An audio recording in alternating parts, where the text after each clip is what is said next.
गाँव।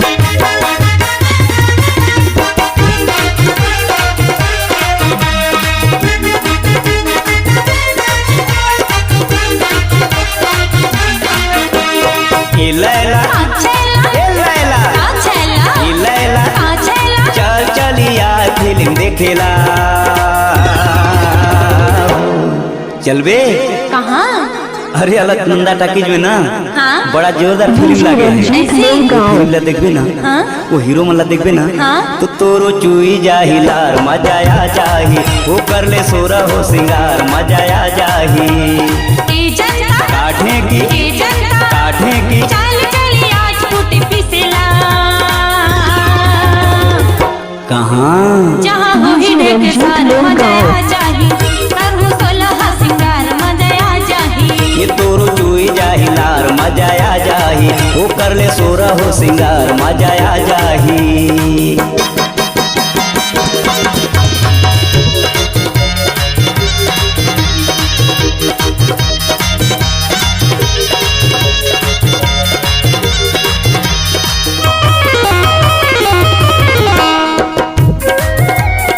डीजे रंजीत गाँव।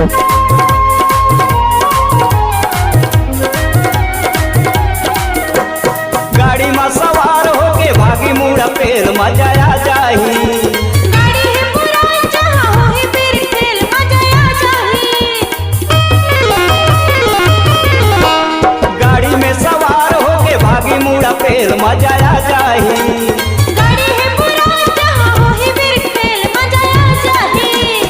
ये रिक्शा ये रिक्शा ये रिक्शा चल चलिया टाटा सुमो घर। ए चलबे वहाँ जाके का करबो?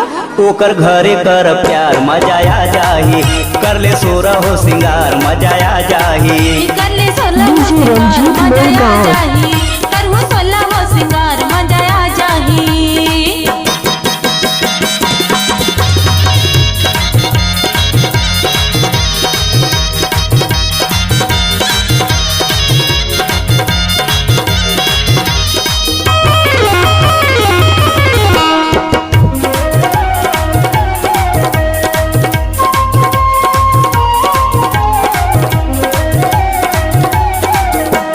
जंगल झाड़ियों नदिया के पार मजा आ जाही।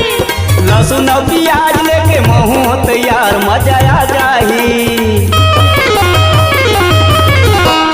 जंगल झाड़ियों नदिया के पार मजा आ जाही। लहसुन और प्याज लेके महू तैयार मजा आ जाही। ए राजा कारानी ए राजा कारानी चल चली आज पानी पिएला।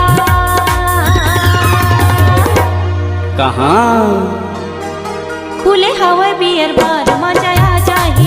कर सोलह सिंगार मजा आ जाही।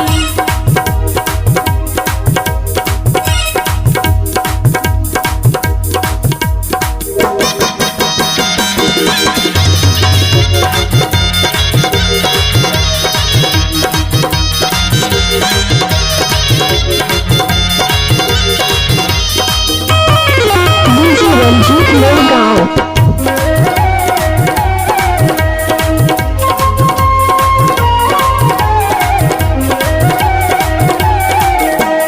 करिया के पार देवे चुम्मा एको दार मजा आ जाही। अच्छा है भला ले दे चटक पटक तार मजा आ जाही। करिया के पार देवे चुम्मा एको दार मजा आ जाही।